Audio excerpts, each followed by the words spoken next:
Hello, my name is Jamie Tomey, and I'm here to welcome you to Evanston Bound, brought to you by the Artist Bookhouse. When the coronavirus happened, we decided that it was time to go online, much like everyone else. Since we couldn't visit book artists, letterpress printers, library people, and paper makers in their studios, we're bringing their studios to you. Please enjoy today's session with Rebecca Grace Hill of Industrious Grace.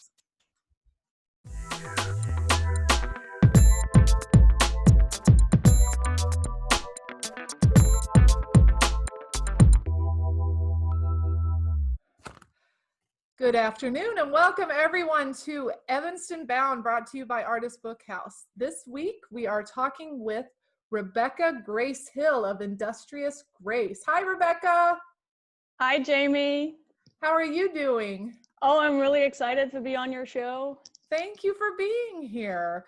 So the other day you and I were chatting it up, and one of the main questions that I had for you, the starting question that kicks everything off every week, is how did you come to the book arts? Yeah, so I think part of the answer to the question is I've always been making things with paper. And I think the other side of it is I really liked the book arts community. And so when I was thinking about going to grad school for art, I thought a lot. I made all kinds of different things. I don't have any of the greeting cards with me right now that I made as a kid, but like this is the type of thing I make as an adult. But they were similar as a kid, cut up paper, stick it on a greeting card, put it in the mail or not. But I also made jewelry, so I have like jewelry and stuff that I made. And I was like, well, to go to jewelry school, like a lot of people do that. And whereas the book arts community was much smaller. So I felt like the opportunity to do something interesting for the field. And then of course with Columbia College right there, and at the time they had a paper maker's garden. And so it kind of seemed like hand in glove. I was in Chicago, they were in Chicago. It was a very unique interdisciplinary program. So that's kind of how I've always been here, and I'm sort of brand new at it all at the same time. Yeah, so you're currently in the program right now, and you are unfortunately the last group, is that right? Yeah, so actually I started with the cohort that graduated last year. But the program was going through a lot of changes, and I took some time off and did some traveling and different things. But yeah, so I graduate in 1 week, and we're the last cohort ever for the 3-year book and paper arts program. But I'm like really excited about the Artist Bookhouse because I feel like, one center for book arts is closing and another one is opening. So it feels like kind of perfect timing for someone like me. Yeah. For those of you who are on, about Artist Bookhouse, but there are people who don't necessarily know what we're proposing. And we'll talk about that a little bit later because I want to keep the focus on Rebecca here. So when you say you're graduating in 1 week, can you tell us how it is right now in this pandemic? Did you start this semester, your last semester, on campus and then had to immediately go off campus? And how did that, walk us through that? Yeah, so the summer years, it was pretty horrible. So I think I mentioned that I started the previous cohort, and in the interim, they renovated the basement where our studios are. So I feel like I've already been through a lot of changes with Columbia. But we had these really sweet studios, and it was great because, I'm right here on my kitchen table, which my husband is very tolerant of to a point. But also you kind of get cat hair and everything, and you have to clear it off for dinner and stuff like that. So the studio was perfect. I took all my stuff down there. And I was taking a gallery management practicum, so I was literally on, like, I had class only 2 days a week, intentionally because the commute's really long. But I was on campus like 40 or 50 hours a week. from when the semester started until, mid-March. And I was actually literally in the process of presenting my thesis project when they announced that campus was closing and we had to leave. So that pretty much took the wind out of my sails. So then we went down to the studios, and I was pretty confident like they weren't going to let us back in ever, which was slightly false, but mostly true. And so I grabbed my favorite pair of scissors, and I told all the other students that this reminded me of the moment that my dad evacuated his office building when there was a major earthquake. And what they say with any kind of, evacuation is you evacuate quickly and calmly and leave all carry-on baggage behind you. So I looked at my thesis project there in my studio and said, I'm leaving you there. You'll be here when I get back, But I did help a classmate carry all of his crap out so that he could work on his project. And so I didn't really bring a lot back. All of my thesis project is sitting in my studio. I brought one little cute suitcase full of ephemera, but mainly it was about the scissors. When my dad evacuated his building, he broke the rule and took his laptop with him. One effect was that gave enough time for a concrete block in the hallway to fall down and not squish him. And the other effect was he could keep working when all of his colleagues were stuck with everything in their office. So I knew that moment was like, this is the moment to make a split-second decision between what are you going to do during quarantine and what aren't you? And I basically said, my classwork can stay on campus. Yeah. So I have a lot of things based on what you were saying that I wanted to ask you. One of them was, let's go through them all, and then you can answer them how you need to. But one question I had is, I'm wondering about your thesis project, and if the things are there, what have you worked on at home to finish your thesis? Because clearly your thesis, the work, you can't show it in a gallery setting at this point in time. But if you left everything there, then what are you working on? And then number two, wow, about your dad and the concrete block.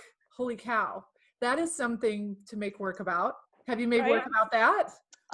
Yeah, I actually have made a lot of work about the earthquake. I wasn't present in Christchurch for the earthquake. I was actually in Evanston with my mom, learning that the guy that I loved had brain cancer. So it was a really horrible weekend, and I make artwork about that weekend a lot. So that's the work I'm going to show you, actually. And that's also partly what my thesis project was about. So my thesis project was an assemblage installation of 7 mailboxes to kind of go with the mail, but also to like represent houses. And each one would be about a significant event in my life. So things like 9/11 and the earthquake and stuff like that. And all those mailboxes, such as I had them, are sitting in my studio. And we were supposed to install them, I think, last week and have our opening on Thursday, next Thursday. But and they kept saying, "Oh, maybe you can have a show in July." And I'm like, I don't think so, guys. So I feel, pretty at peace about that piece will be installed when it's ready. But yeah, and so what I'm working on now, I think I spent the first several weeks just in total shock, and I didn't make any artwork. Some friends solicited me of like, we're doing this COVID thing, and I was like, nope. But I did send a bunch of mail. So I love greeting cards, in case you couldn't tell, and I collect them and I send them, and I have all kinds of different types. And that's another way that I've had my fingers in the letterpress community, since I know pretty much all the letterpress greeting card companies in Chicago and across the country and in other places, and I love gift shops, and so I've been kind of doing that. And then one of my classmates invited me to be a part of one of her things that she was doing, which was an Instagram channel to coordinate Instagram live programming. So that's COVID TV, which I think we talked about. I don't know if you want me to go into that here or not, or right now or not. Yeah, I mean, I would love for you to talk about that, but you were kind of starting, you were talking about your thesis and how. Oh yeah, for sure. Gifting. So let's pause on COVID TV. That's an exciting thing though. Yeah. And that'll give me a second to look it up on Instagram and drop it into the chat. Yeah, so mainly, you know, when I was first home, I sent a lot of regular mail and called people and emailed them and reached out to them. And I didn't really make artwork, you know, kind of like focused on like making dinner. And then I think Easter came, and I was like, I want to send all these people Easter cards, but I don't have any. And that kind of like was like, oh, one of the reasons I make cards is because I need them. And I think this is the funny, like, is it book arts? Is it mail art? Is it ephemera? It's like, well, doesn't it depend on what I do with the literal piece of paper? And to me, that's funny. You know, that's part of what makes making a greeting card out of recycled paper funny, right? Because cards are conceptually, they're single use, right? You just send it once and then it's over. That's why it's ephemera. But then if you put it into a frame in a gallery, suddenly it's fine art, you know? Or if it has like the state of Illinois seal on it, well, then it's like a government document, you know? So all of this kind of like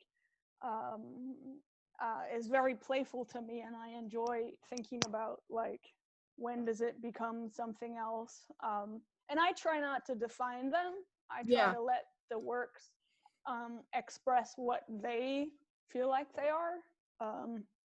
Of course, that leaves me with like, well, you're a mail artist, you're a book artist, you're interdisciplinary. Like, I don't know, I make stuff.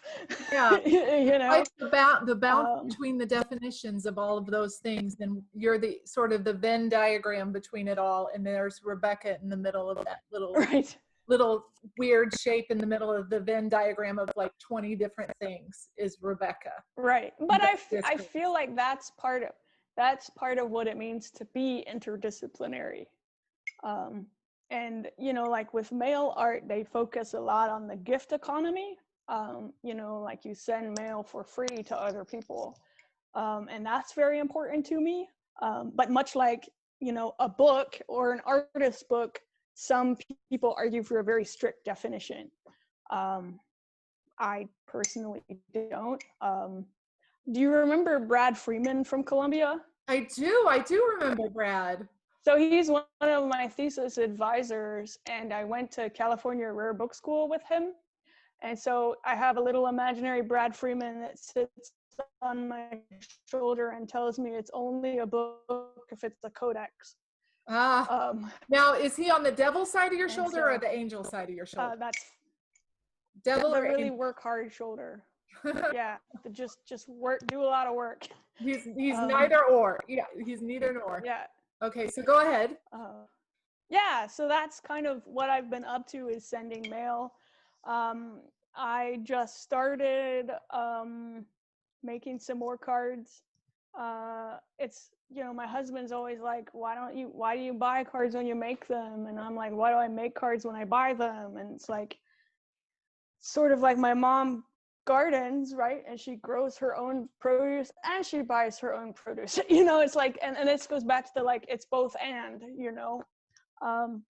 So what I was doing most recently was chopping up calendars to make cards. Yeah. Since most of my ephemera collection is on campus. Yeah, I think that ephemera is all around us, guys. It is. You have things at home that are objects and materials that you don't know necessarily until you're in this moment where you don't have your regular art supplies. So you have all this pile of other things. And I think it's kind of poignant that you're using calendars right now, since every day is exactly the same and we've lost track of our days of the week, except for our Thursdays at noon when everybody comes to Evanston Bound. But it's kind of like, and I don't know if I mentioned this last week, but I was in a discussion where one person mentioned that they had heard somebody say that now is yesterday, today, and tomorrow, and that's as much as we can do. So I want to ask a question about your mailboxes again. Yeah. And your thesis, because I think that's just such a lovely book.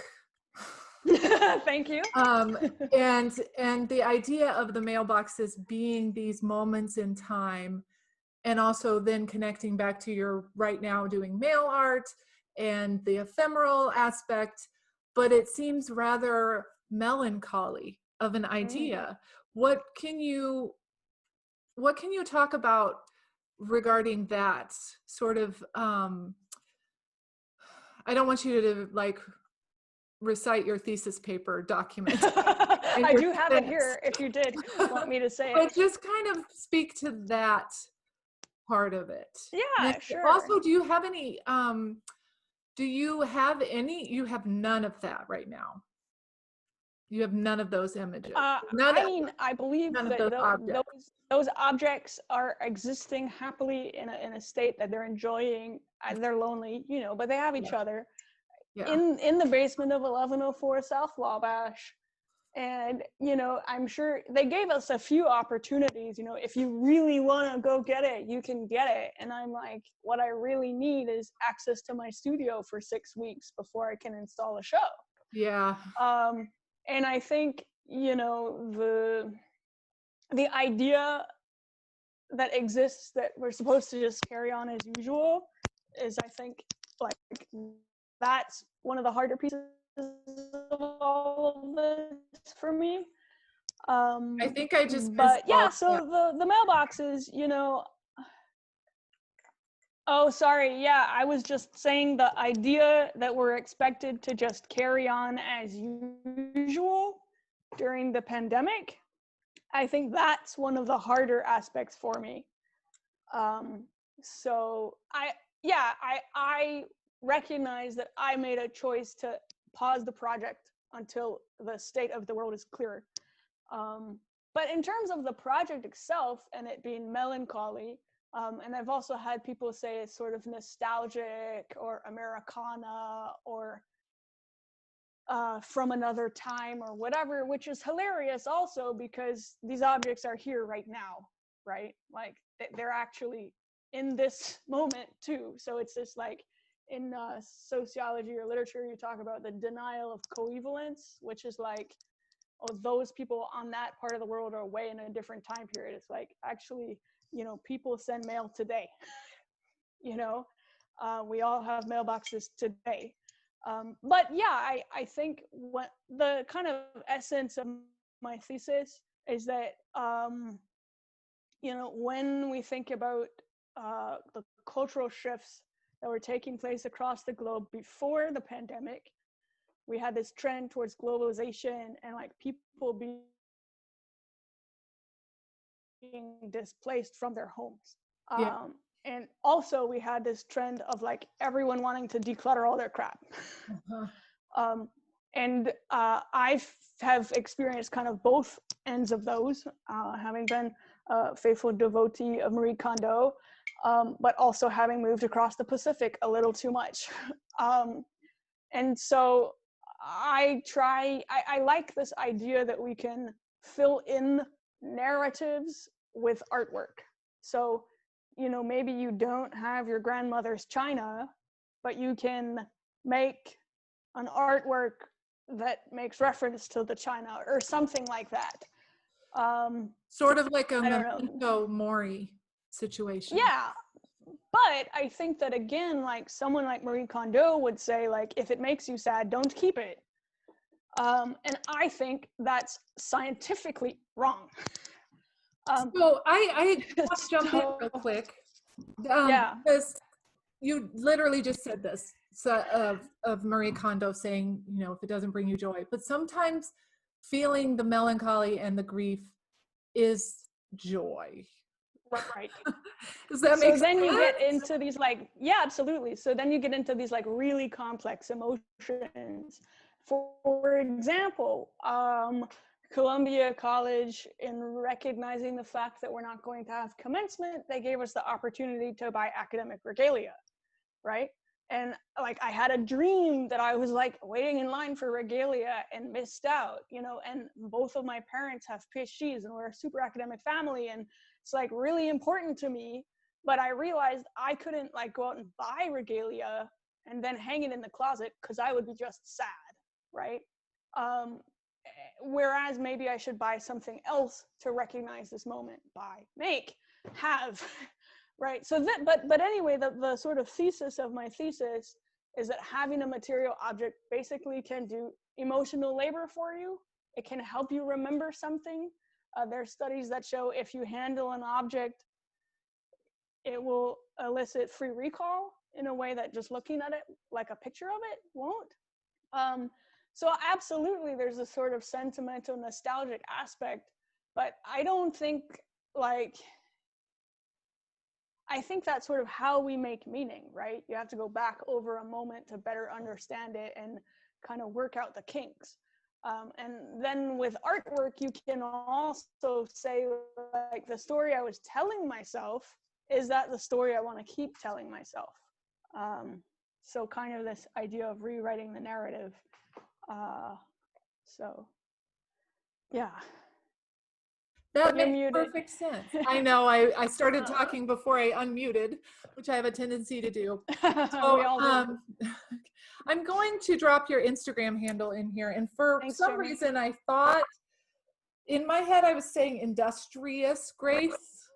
It's all close enough. Well, it's like you're an industrious person. You're making and doing all of these things. So that was what it was in my head, even though I'm on with you, like I don't know what that's called, but I looked it up and it's industrial Grace. I actually think industrious might be like, that's also a terrific name, you know? Yeah, it's kind of, that's what I thought it was, because you're doing all of these different things and you're going through all of these different things. So why don't you tell us about, speaking of all of these things, your friend's project that you jumped in on, and you are now curating some of the things. So you're a curator, but also I just tried to search it. So on Instagram, and I didn't find it. So you can drop that in for us in here in our chat. To everyone at COVID TV and at Industrial Grace. Perfect. So those are both Instagram. Yeah. Okay. Yeah. Go ahead. Yeah. Talk about COVID TV, please. Sure. Yeah. So, you know, as I mentioned, when we left campus, it's funny because I had spent the whole month of February like thinking about disasters, because that's the anniversary of the New Zealand earthquake and my husband's brain cancer and stuff like that. And we had a gas leak and we had to evacuate the cats, and I was just like all thinking about this stuff. And then the pandemic happened and the whole point was to stay home, right? It's like, don't evacuate, stay home on the sofa and eat snacks. Don't worry about the cat carrier, it's all fine. So I was just like in shock. But I know like research coming out of the Christchurch earthquake showed that in a crisis, institutions are typically in panic and pretty slow to respond. And all the typical rules are slightly suspended. And who comes to the fore are the entrepreneurs who are prepared.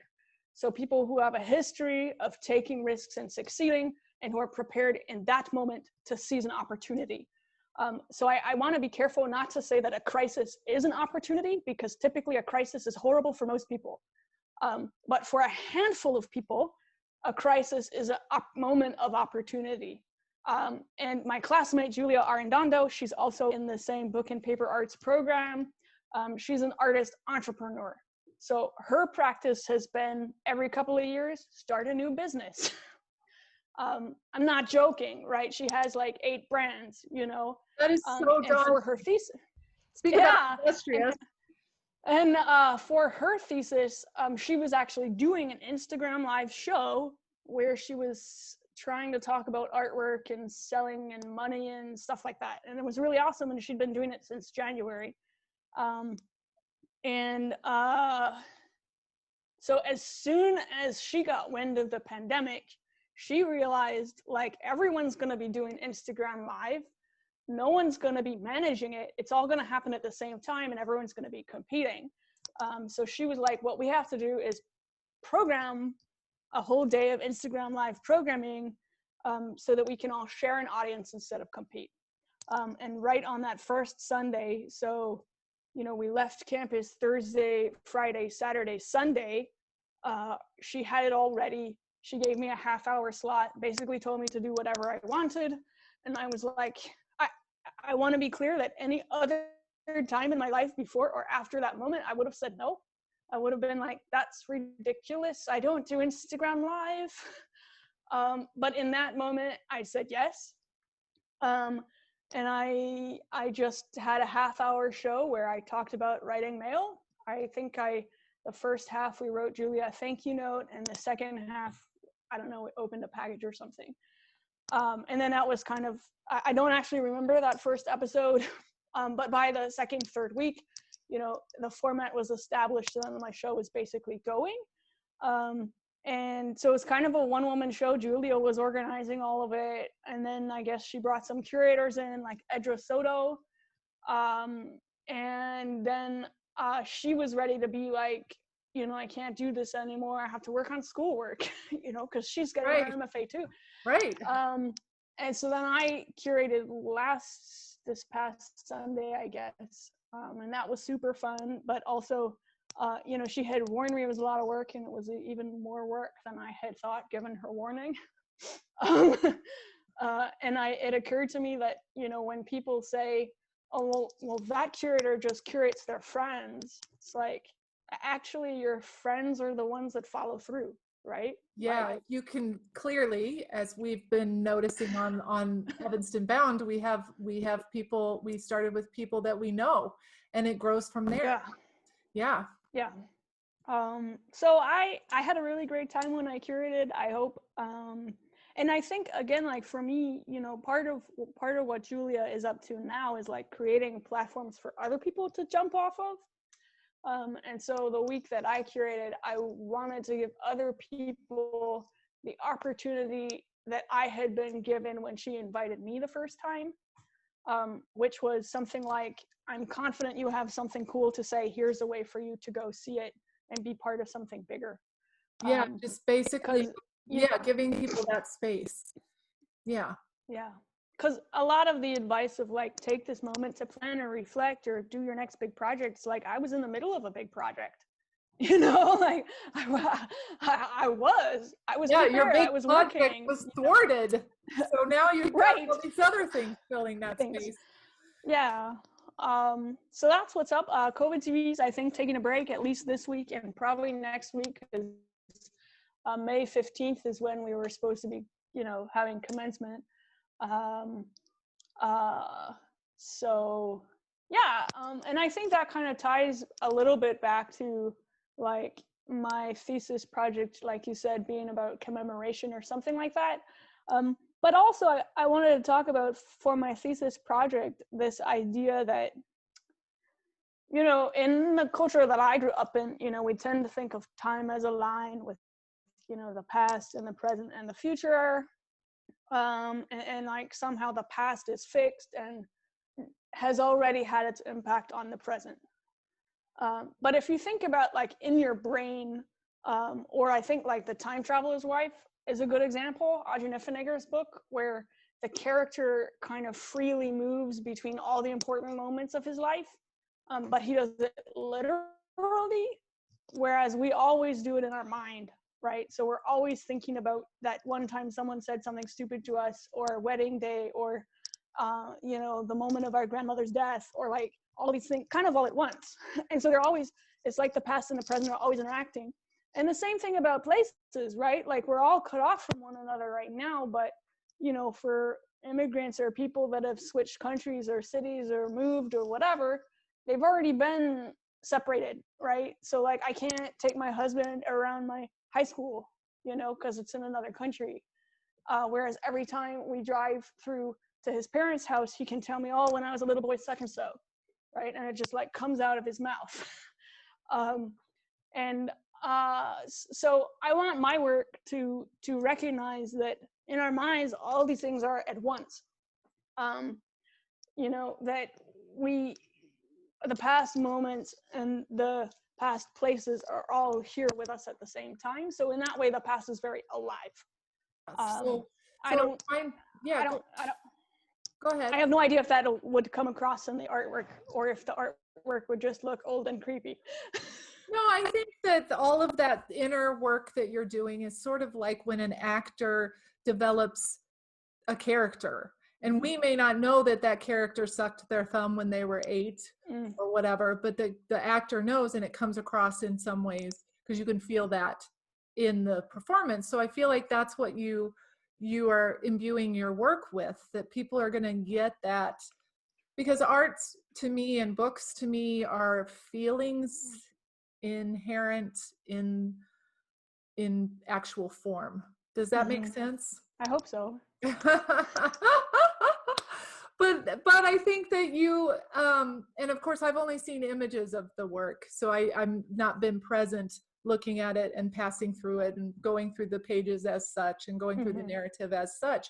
But I feel like that just the way that you even talk about the layers of time in a way, you didn't specifically say the word layers, but that's what comes up in my head, is all these like layers and interleaving of time.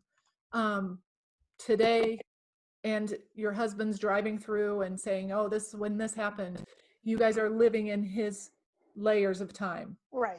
So and also in the future, because every moment is the future, or right. Soon, I don't know. Right. Time travel. Right. Well, the trippy thing is when I was puzzling through how do I present these, and the very first class I took in graduate school was artist books with Brad Freeman, and one of the very early assignments was to make a box.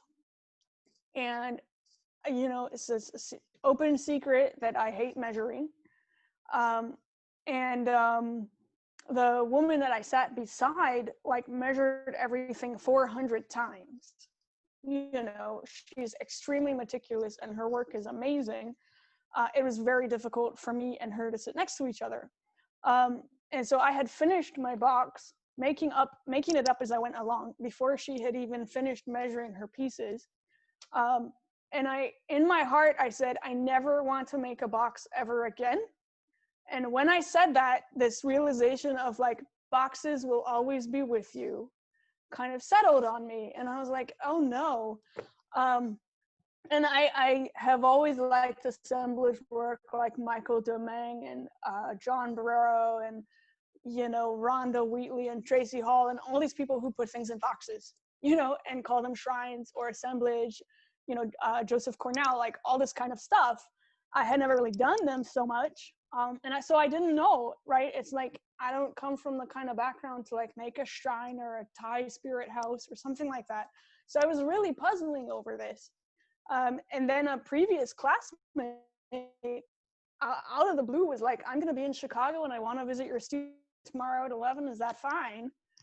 And we were talking and I was like, something about boxes like this and blah, blah, blah. And he's like, did you miss the obvious? It goes in the mailbox, And I was like, you're right. Yes. Yeah. And then the project advanced and kind of moved on. And then it became, well, it's too mimetic if you just put mail in a mailbox. So what else is going on? So that was then that, but that really opened up a whole, what's a box shape that helps tell my story, which is one of living in lots of places and having different houses and going back and forth like a piece of mail. Wow. So that worked out.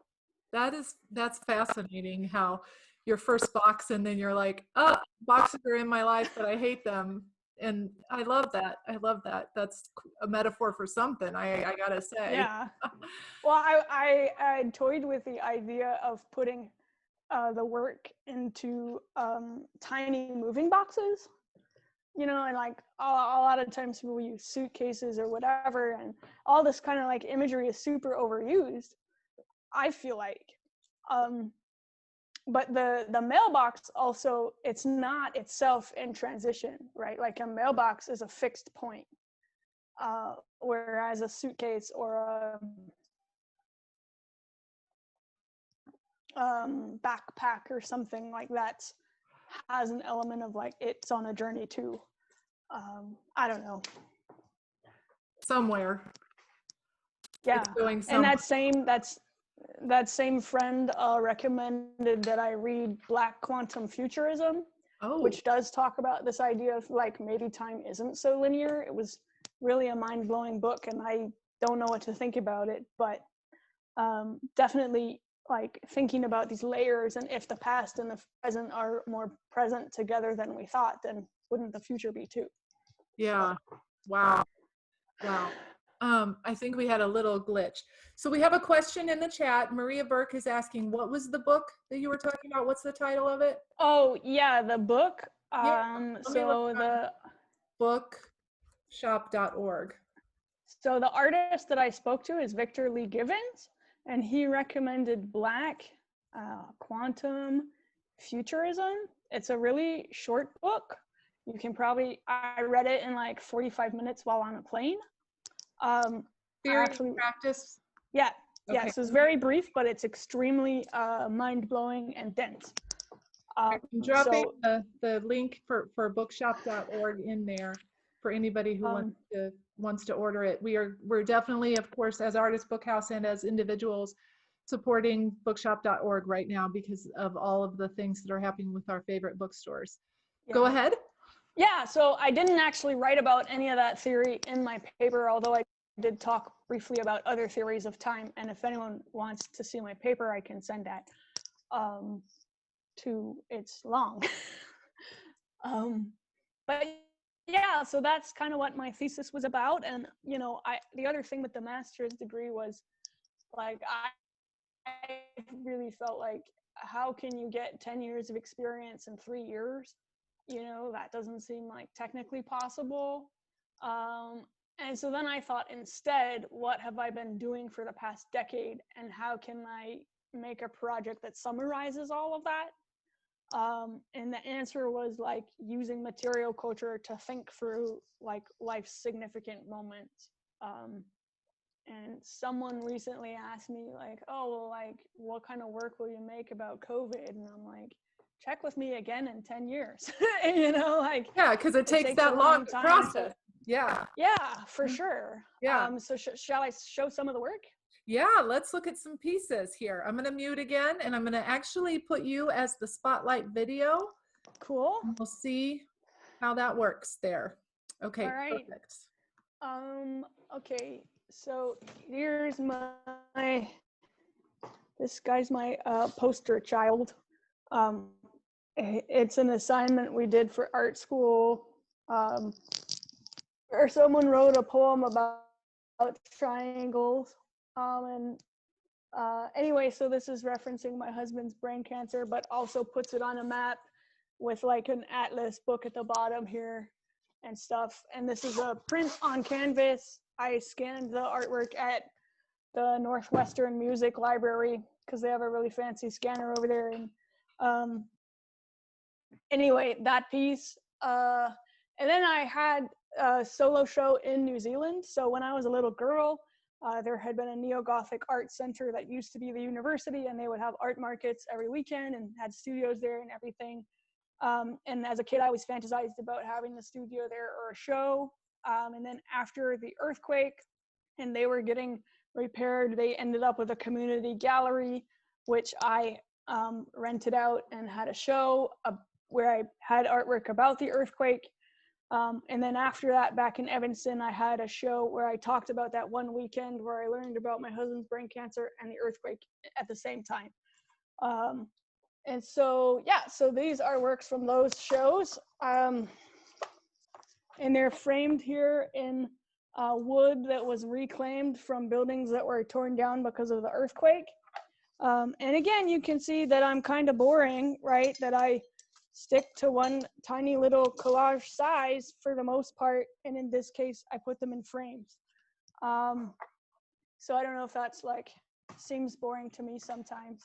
No, that goes back to your point of, is it art or is it male or is it, what is it? What does it become? Yeah. Now, of course, you know my work, and I'm just going to say I love these.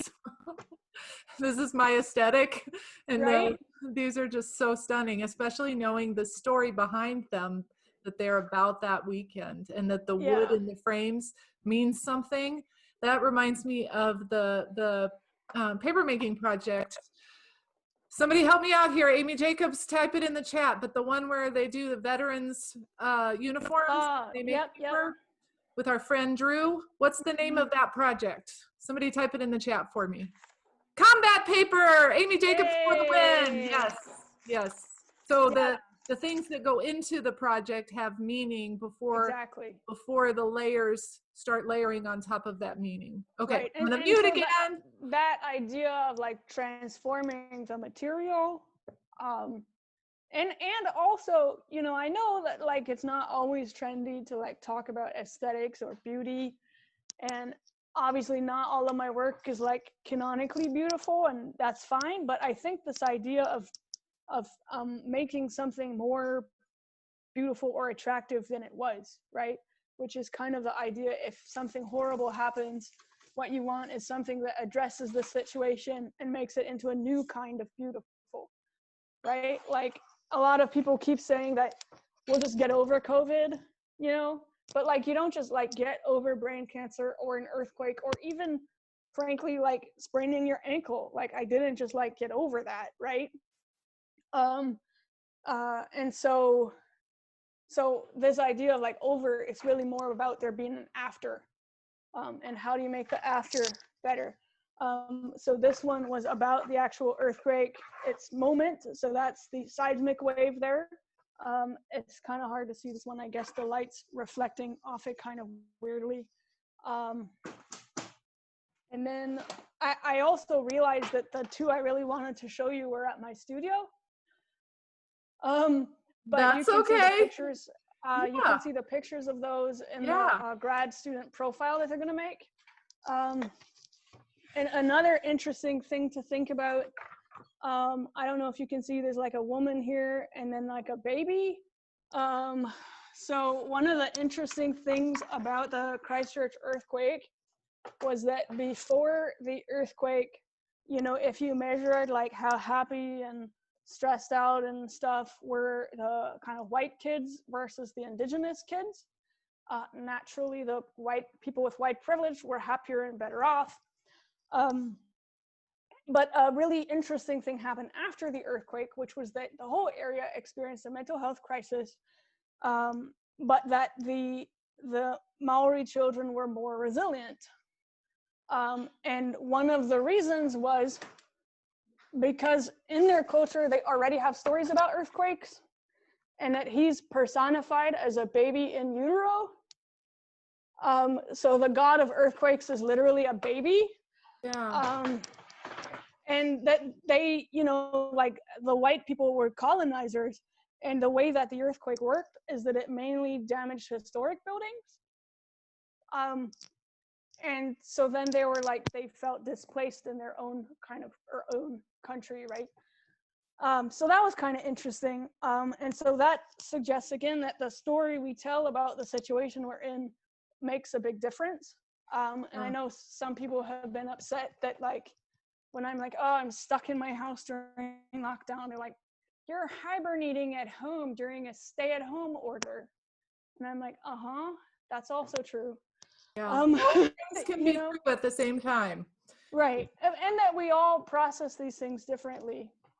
And so then the work is really ultimately about like recovering and seeing the future in some kind of new, having a new vision for the future. So this is a cool like person with a third eye that was doodled on a napkin that I found in Evanston.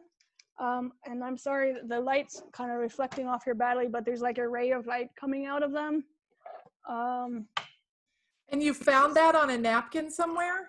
Yeah, in like a coffee shop in Evanston. Wow, which coffee shop? I'm curious. I don't remember. I love that. So you are a total scavenger too, like looking on yeah. TV, like, oh, this is mine.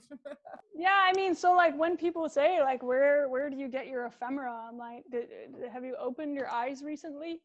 Everywhere.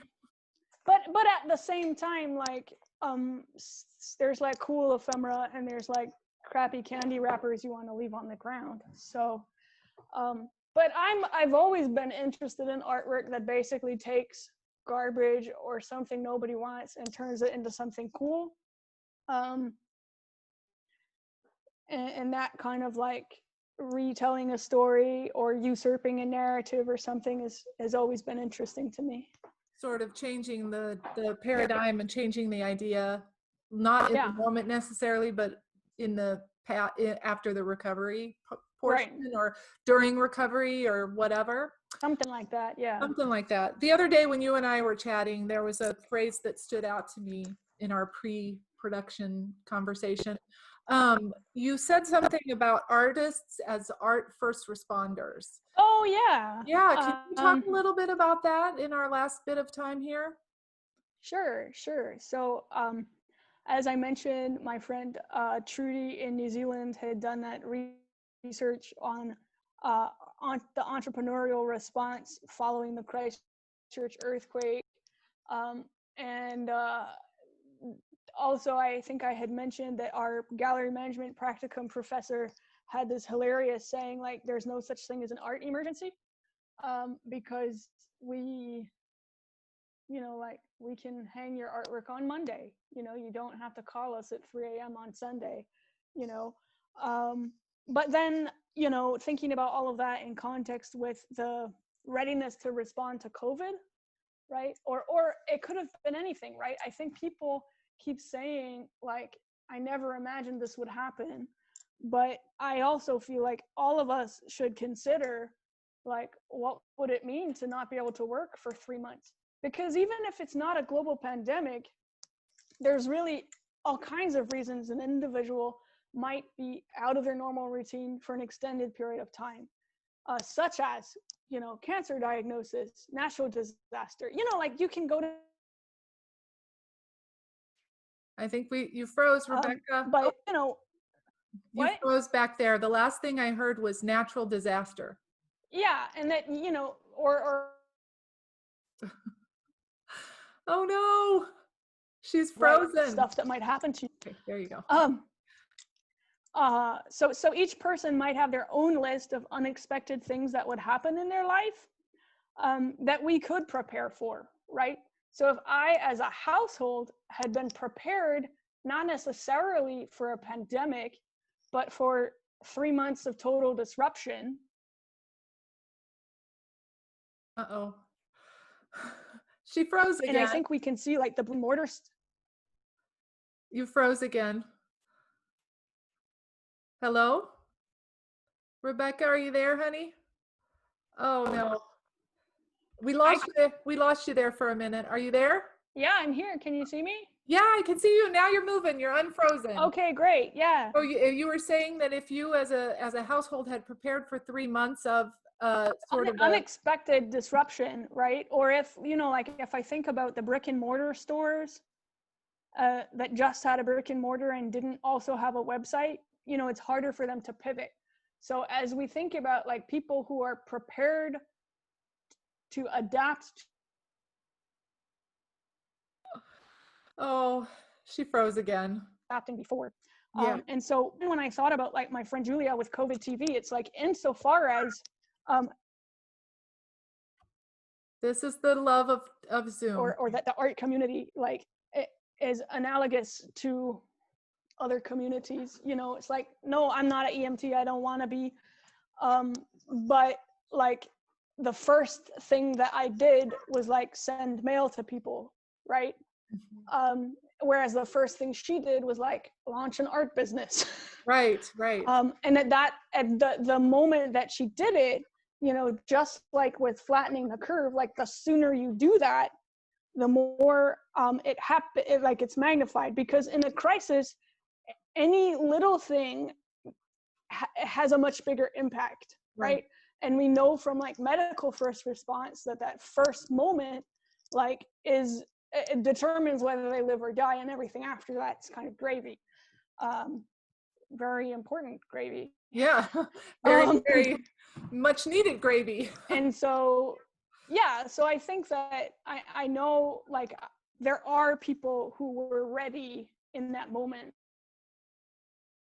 to be artist responders, I think is what she's gonna say.